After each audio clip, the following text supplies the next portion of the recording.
जब भी किसी चैप्टर के बारे में पढ़ाई करने बैठना, ठीक है, किसी भी चैप्टर को लेकर, चाहे वो यूट्यूब से पढ़ाई करने बैठो, तो क्रम से चलना, क्रम से, एक मतलब एक सिरा पकड़ लेना, उसी सिरे को पकड़ करके क्रम से पढ़ाई करो, ठीक है।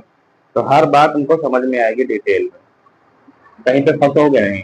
99% चांसेस है कि फंसना है ही नहीं कहीं पे। अगर बीच में रैंडमली कुछ भी उठा के पढ़ना शुरू कर दिए, ठीक है, चाहे वो नए बच्चे हों चाहे वो पुराने बच्चे हों, कोई नया भी होगा तब भी, पुराने होंगे तो उनमें तो कुछ कम ही चांसेस होंगे, उनको याद आ जाएगा। जो नया होगा वो बीच से ही कोई टॉपिक पकड़ के पढ़ना शुरू कर दिया, ठीक है, वीडियो में भी और यहाँ अपने नोट से भी, तो वो वहीं पे फंस जाएगा, कहीं ना कहीं वो बीच में फंस जाएगा, तो समझ में नहीं आएगा। ठीक है, जब समझ में नहीं आएगा तो बोरियत लगेगी, बंद करके रख दोगे, कहोगे हमको फिजिक्स नहीं पढ़ना।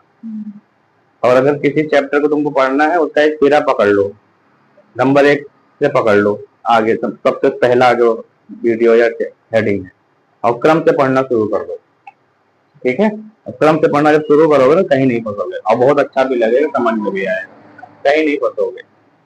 समझ में आई बात? रैंडम बीच में उठा के पढ़ोगे नहीं समझ में आएगा, चाहे कोई भी, ठीक। अगर पीछे का तुम्हारा कुछ सब कुछ कवर नहीं है, छूटा हुआ है, नहीं पढ़े हो, तो पढ़ना पड़ेगा वो पीछे का। पीछे की चीजें अगर कवर नहीं करोगे, बायो सेवर्ट का नियम नहीं पढ़े हो, तो आगे की जितनी भी हेडिंग है उसमें फंस जाओगे कि नहीं, बताओ। है, चुंबकीय क्षेत्र की दिशा ज्ञात करने के नियम नहीं पढ़ रखे, तो आगे के जितने भी डेरिवेशन मैंने भी पढ़ाए हैं इधर, बोलो, जैसे कुंडली के केंद्र पर चुंबकीय क्षेत्र का मान, अक्ष पर चुंबकीय क्षेत्र का मान, ये सारी चीजें मैंने जो पढ़ाई हैं, ये सब समझ में आएंगी? नहीं आएंगी, क्योंकि उसको भी पढ़ना पड़ेगा ना, वो सब इसी उसी पर तो डिपेंड है आगे की चीजें।